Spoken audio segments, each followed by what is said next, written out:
que vienen por delante. ¿Cuál debe ser la actitud de la iglesia frente a los tiempos postreros? Judas 1:17, vamos a seguir estudiándolo hoy bajo el tema la actitud de la iglesia en los tiempos postreros. Judas nos recuerda que en los tiempos postreros, es decir, en estos tiempos y en los tiempos futuros, habrían personas, tanto dentro de la iglesia como fuera de la iglesia, con ciertas actitudes que iban a ser realmente un problema contra el cual tenemos que nosotros luchar. El apóstol Pedro también habló de esto, Jesucristo habló de los postreros tiempos, y yo quiero hablarles esta noche de cómo podemos nosotros actuar frente a esta gente de estos últimos tiempos. Judas 1:17, ya están ahí, ¿verdad?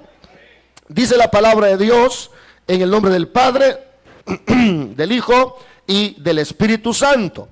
Pero vosotros, amados, tened memoria de las palabras que antes fueron dichas por los apóstoles de nuestro Señor Jesucristo, los que os decían: en el postrer tiempo habrán burladores que andarán según sus malvados deseos. Estos son los que causan divisiones, los sensuales, que no tienen al Espíritu.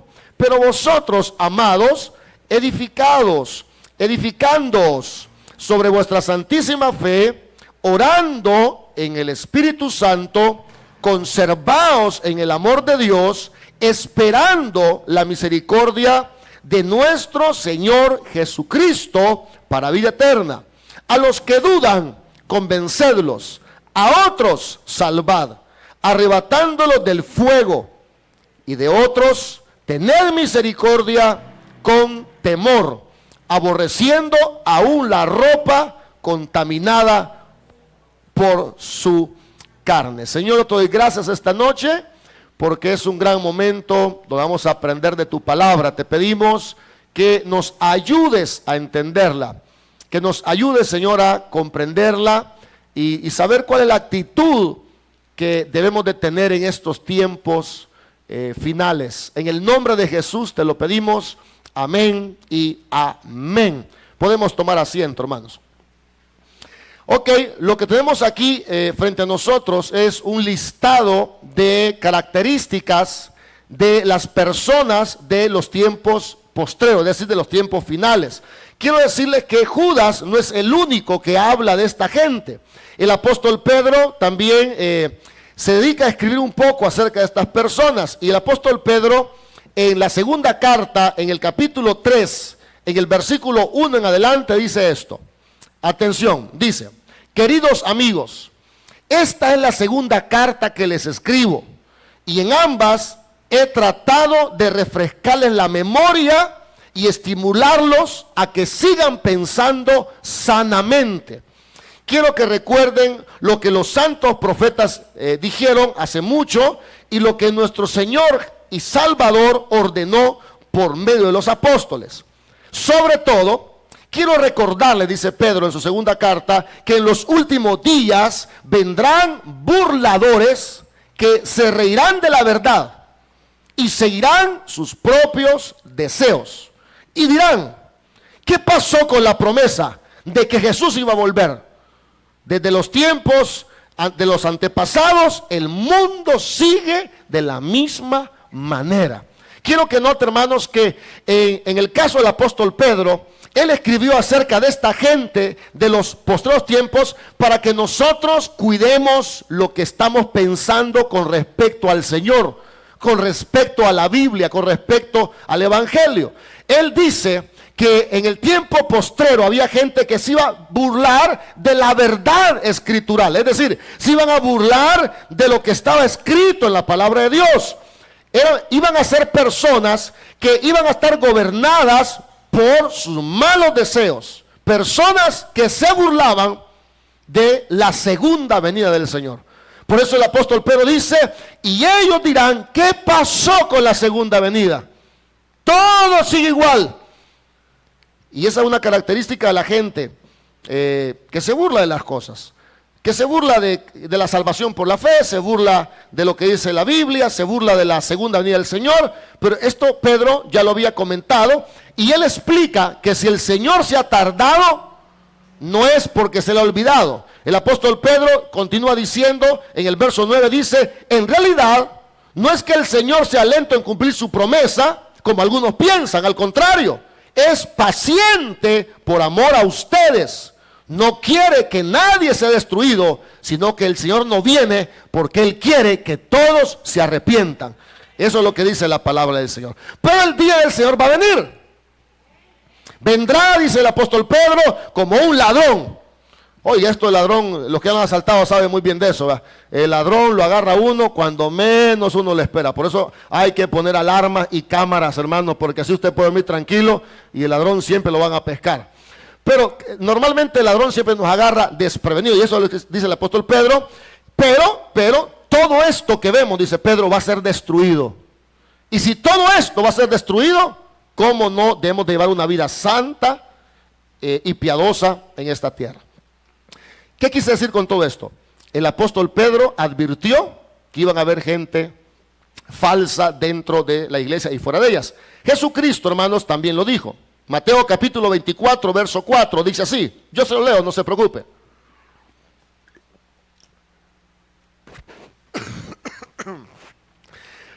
Mateo 24, 4 dice así. Respondiendo Jesús les dijo, mirad que nadie os engañe, porque habrán muchos falsos profetas que se levantarán y engañarán a muchos. Así que tanto el apóstol Pedro como el Señor Jesucristo habló de estas personas. Ahora estamos frente a la carta de Judas. Judas también habla de estas personas y dice Judas, en su lista que está dando, dice que ellos se van a burlar, que van a andar según sus malos deseos, que van a dividir la iglesia. La iglesia, hermanos, enfrenta a personas que la dividen. Algunos la dividen por su estilo de vida. Judas dice, estos han hecho de la gracia de Dios, a ver quién se acuerda que han hecho de la gracia de Dios, libertinaje. Y cuando usted mira a una persona que está en la iglesia y que es libertina, eso sirve de tropiezo para otras personas, ¿o no? Hay gente que se ha ido por la gente que está dentro.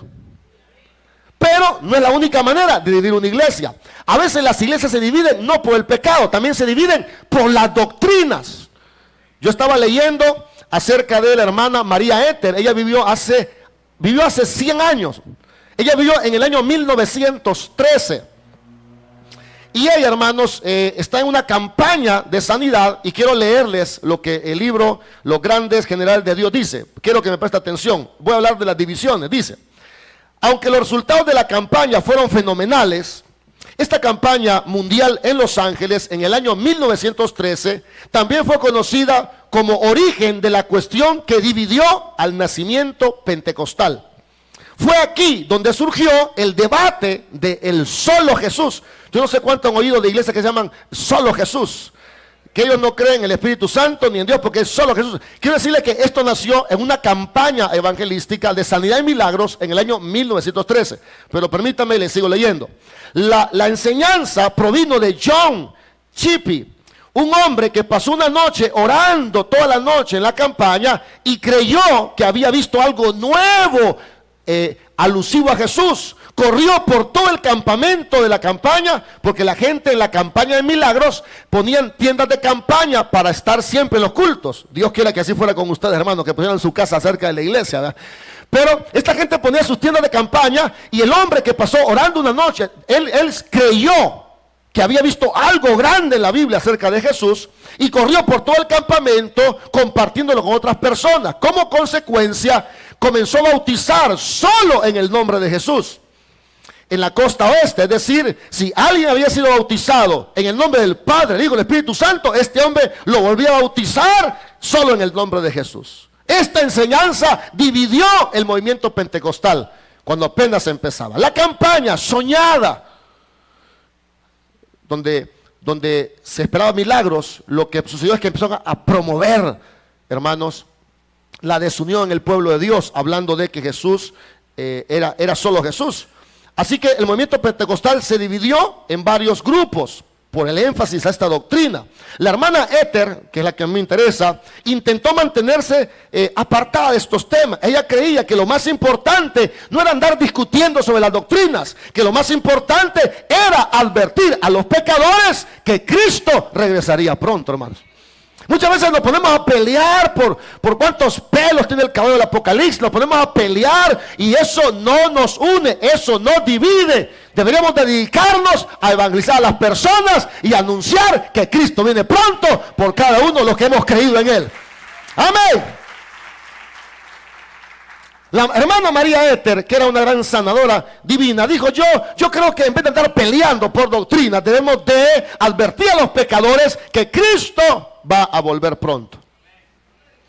Pero en estos tiempos la gente se divide por cualquier cosa. Si no, vea cuántas iglesias tenemos aquí en una cuadra.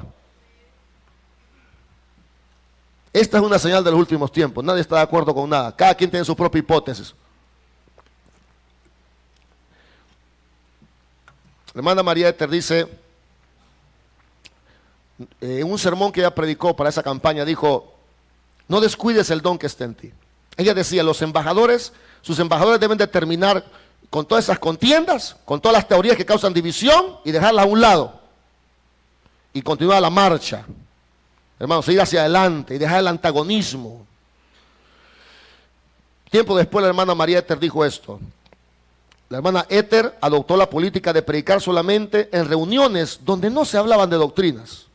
Años más tarde sostuvo que la posición de la unicidad, es decir, la posición de solo Jesús, era el mayor engaño que Satanás había enviado a esta tierra. Y estamos en una época donde la gente se está dividiendo por pequeñas cosas. Amén. Son personas, además de divisoras, son personas sensuales, personas que no tienen el espíritu. ¿Qué provoca? Hermanos, ¿qué provoca todo esto en las iglesias? Cuando usted ve personas que se dividen por cualquier cosa, cuando ve personas que hacen de la gracia libertinaje, cuando ve personas que no creen lo que la Biblia dice, cuando ve personas que son sensualonas, hermanos, personas que son carnales, todo esto genera un ambiente de duda en la iglesia. Hello. Por eso el hermano Judas dice, en el verso 24 dice: a los que dudan. ¿Qué dice? O sea que todo esto, que si solo Jesús, que si solo el Espíritu Santo, que si solo Dios, que si la falda de este modo, que si el cabello del otro, que si se puede tomar, no se puede tomar, se puede bailar, no se puede bailar, todo eso en la iglesia genera duda en muchas personas. Cuando usted ve un hermano que está aquí en la iglesia, pero está hecho una cerveza, cuando sale, dice: bueno, que no es el hermano que estaba ahí, pues, y hoy está con la cerveza, usted dice: bueno, ¿y esto cómo es, pues? Hello. Entonces usted entra en duda y otros se pierden, porque Judas dice: y a otros salvad, arrebatándolos del infierno. ¿Cuánta gente se ha ido al infierno, hermanos, por tantas cosas que pasan en el interior y que pasan en el exterior de las iglesias? Ahora, nosotros tenemos que hacer algo. Hello. Dios guarda, este grupo está más despierto, hermanos. Tenemos que hacer algo. Gracias, hermanos. Bueno, tenemos que hacer algo, ¿no? Ahora, ¿qué vamos a hacer nosotros? De eso quiero hablarles. ¿Cuál es la actitud que debemos de tomar en esta época de los tiempos finales? Hay tantas cosas que quiero decirles, pero quiero decirle una y quizás dos. El hermano Judas, no es apóstol, es un hermano, dice: consérvense en el amor de Dios. Quiero que lo vea conmigo. ¿Cuál es la actitud que debemos tener? Bueno, una actitud de conservación. Verso 21. Conservaos, ¿en qué, hermanos? ¿Cuál es la actitud del cristiano genuino frente a todas estas cosas que pasan? Bueno, debemos de conservarnos en el amor. Alguien dirá: bueno, ¿qué es eso? Bueno, yo se lo voy a decir de dos maneras. La primera, sigamos confiando en el amor de Dios en todo el tiempo. ¿Qué quiero decir con esto? Que sigamos confiando que la salvación de nosotros depende del sacrificio que Cristo hizo por nosotros. La Biblia dice: de tal manera Dios amó al mundo, que ha dado a su unigénito, para que todo aquel que en él cree no se pierda, mas tenga vida eterna. Conservémonos en el amor de Dios. Amén. Que mire que usted yo he leído cosas así, mire, entre más usted sepa la Biblia, entonces se va a salvar. Venga, porque si usted, otra que he escuchado, si usted falta al culto, se va a condenar. Otra que me gusta, pero no es buena. Si usted no diezma, no es salvo. Hermano, frente a todas estas cosas que la gente dice, conservémonos en el amor de Dios. De tal manera Dios amó al mundo que a través de Jesucristo el hombre no se pierde, mas tiene vida eterna. Eso es lo que dice la palabra de Dios. Conservémonos en el amor de Dios. No se me mueva, hermana, no se me mueva de ahí, por favor. Que véngase, que aquí está el Espíritu. Mire, que aquí la predicación. Que mira, que aquí está Dios Padre. Hermanos, ¿sabe qué dice Judas? En estos postreros tiempos, conservémonos en el amor de Dios. ¿Cómo le vamos a hacer frente a tantas cosas que pasan? Libertinaje por un lado, división doctrinal por otra. Bueno, conservándonos en el amor de Dios. Esto significa, confiemos siempre en el amor de Dios. Yo quiero una iglesia salva, no una iglesia que duda. Ni una iglesia que va al infierno. Quiero una iglesia salva. Tenemos que conservarnos en el amor de Dios. Esto también significa que no tenemos que movernos de las enseñanzas que hablan del amor de Dios. Por ejemplo, una de estas enseñanzas es que Dios es poderoso para salvarnos a nosotros. Dios es totalmente poderoso. Y Judas lo dice, hermanos, en el verso 24. Dice, y aquel que es, ¿qué dice, hermanos? Poderoso para guardarnos sin caída y presentarnos sin mancha delante de su gloria con alegría. Es decir, debemos de creer que Dios es poderoso para salvar al hombre pecador por medio de Jesucristo. Porque cuando usted ve a la gente dice, ese va a ser salvo. No, hombre, está todo. Hermano, pero es que la salvación depende no de lo que tú haces, depende de lo que Cristo hizo por nosotros. Ahora, la santificación. Aún la santificación es un trabajo en conjunto con el Espíritu de Dios. La iglesia tiene que conservarse. Si usted empieza a salirse del amor de Dios, va a estar en graves problemas. Consérvese en que Dios es poderoso para salvarlo, mantenerlo sin caída y sin mancha y presentarlo con alegría en el cielo. Pero también el amor de Dios nos habla de seguir aceptando y obedeciendo su palabra. Aquí voy a poner el balance para los que me vieron con los grandes ojotes, con el punto anterior. Quiero decir que el amor de Dios también tiene que ver con obedecer la palabra de Dios. No venga a decir usted que es salvo, hermano, no venga a decir que usted confía en el amor de Dios y vive como le da la gana. Hermano, eso no existe, eso no existe. La Biblia dice, si ustedes me aman, entonces obedezcan, acepten y obedezcan mis mandamientos. O sea, no se me vuelva un poco libertino con esto de la gracia. No se vuelva un libertino. Ay, a mí que nadie me juzgue. Tengo otra cerveza con tal. Él es poderoso para llevarme sin caída. Por Cristo soy salvo.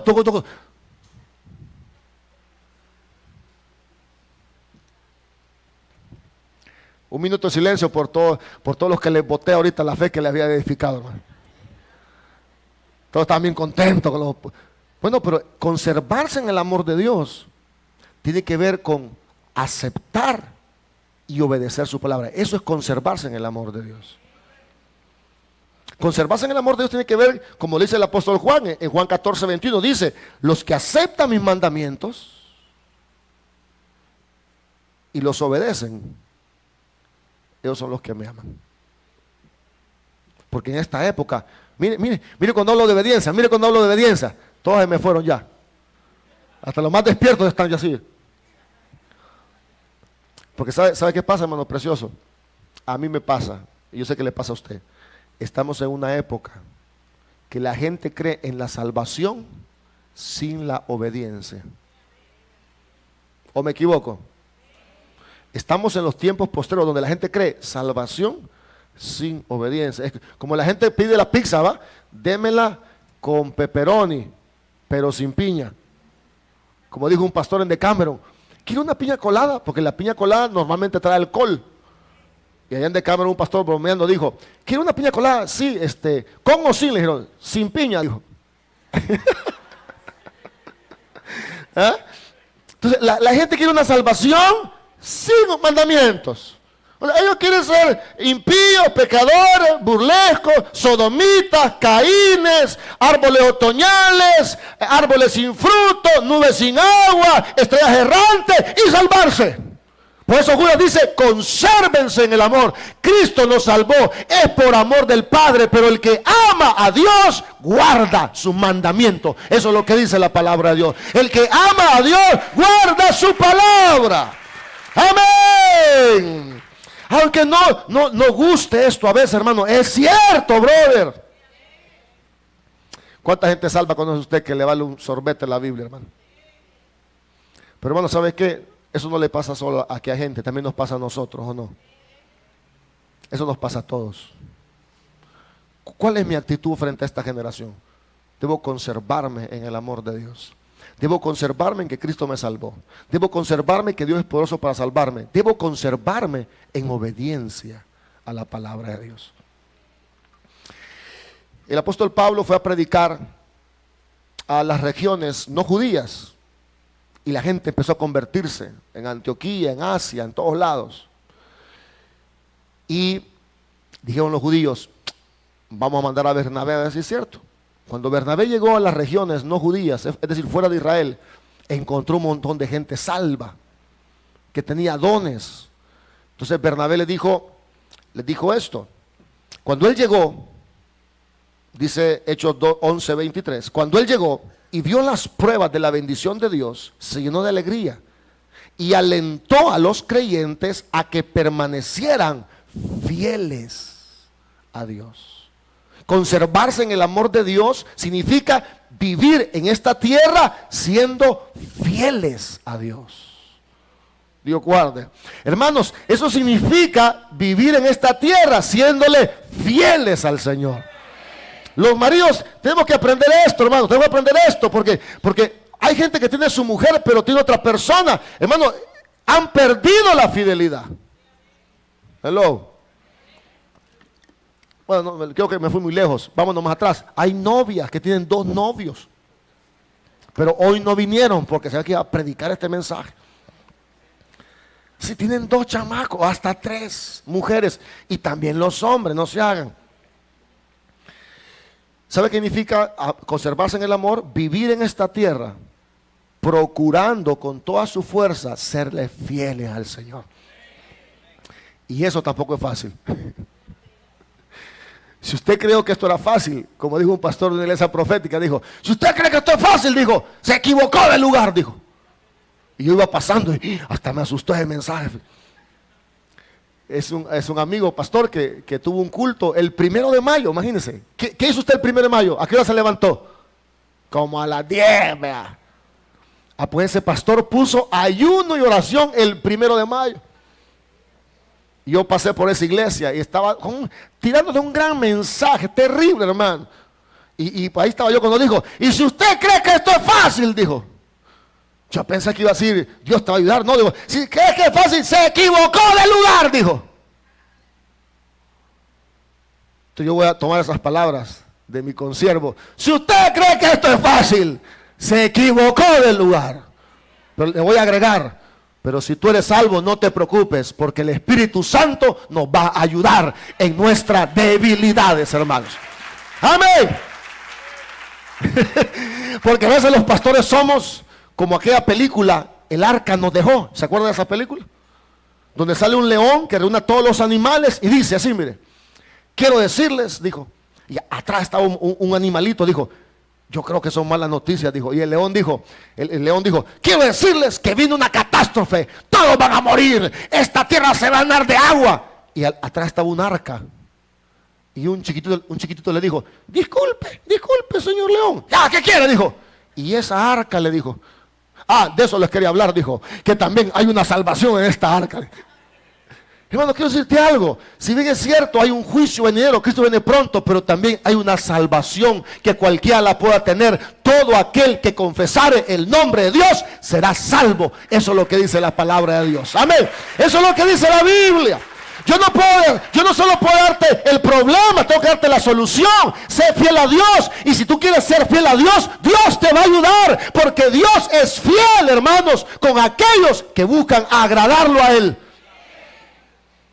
Porque Él no pondrá una tentación que no sea humana. No, pastor, esto que siento yo es ovni, lo que siento es extraterrestre. Este deseo por bailar, creo que un extraterrestre me lo puso.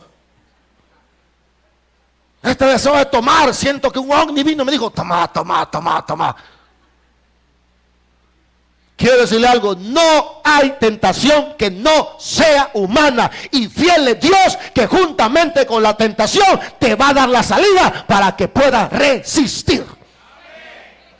Pero tenemos que vivir conservados en el amor. ¿Qué significa? Siendo fieles a Dios. Eso significa.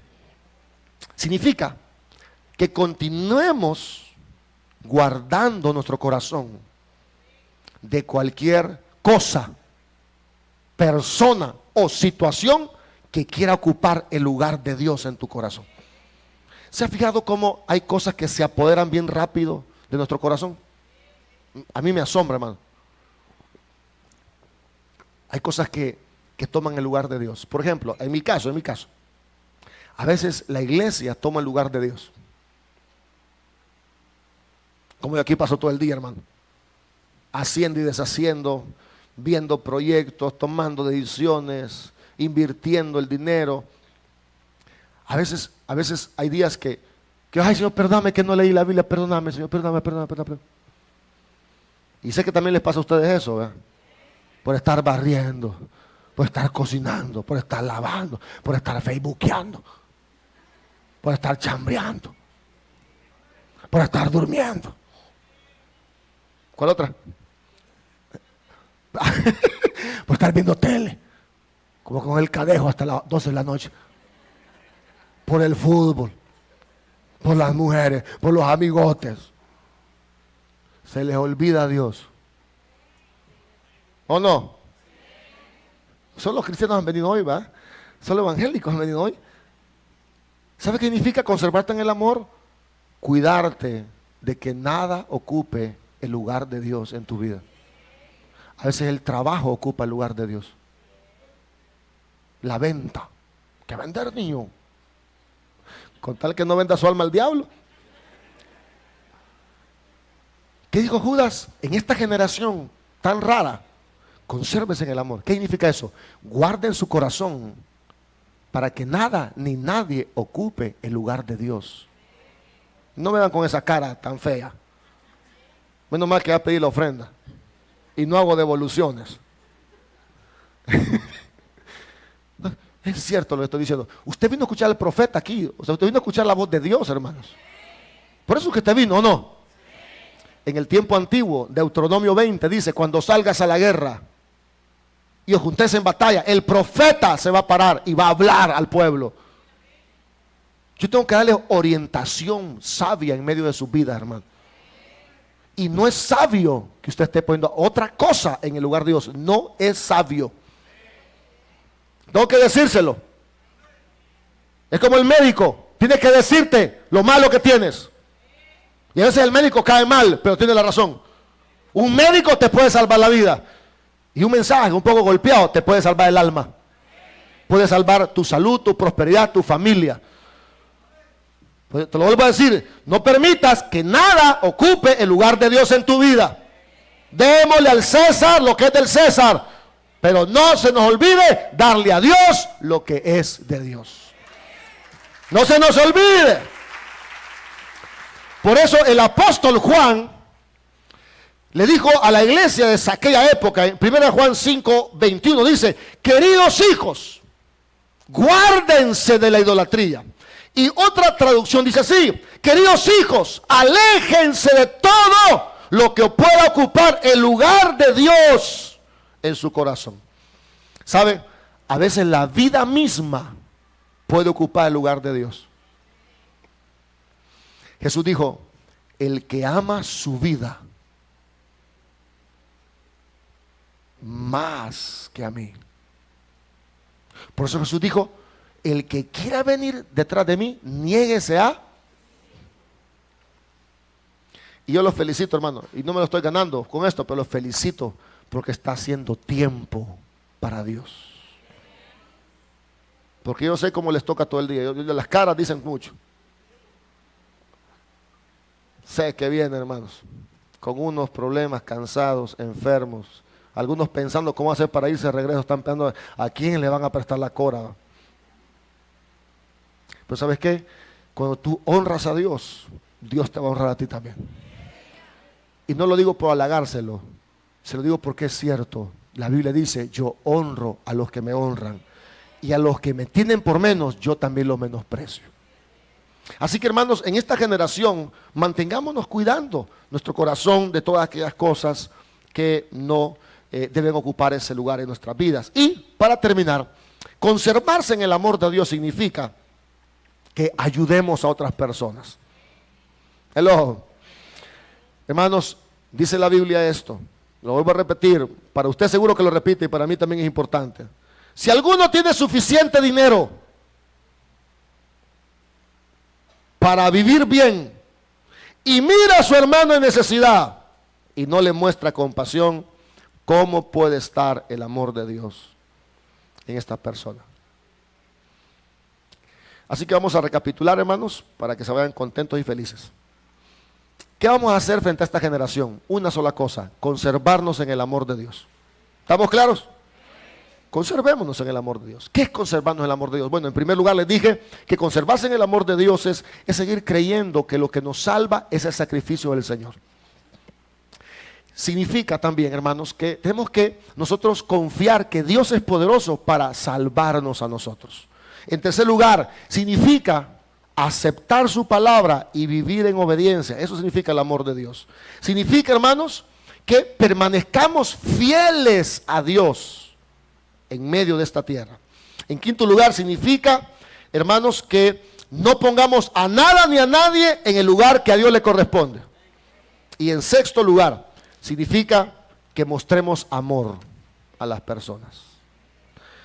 Me decía alguien por ahí que hay personas que se le pudre la comida en la refri, pero no la regalan. Después de un mes encuentran el chorizo argentino. Ve aquí está el chorizo argentino, aquí estaba pegado en el freezer. ¿Ve? Y el chorizo argentino ya no sirve, ni argentino ni salvadoreño ya no sirve. Es oxiso ese chorizo.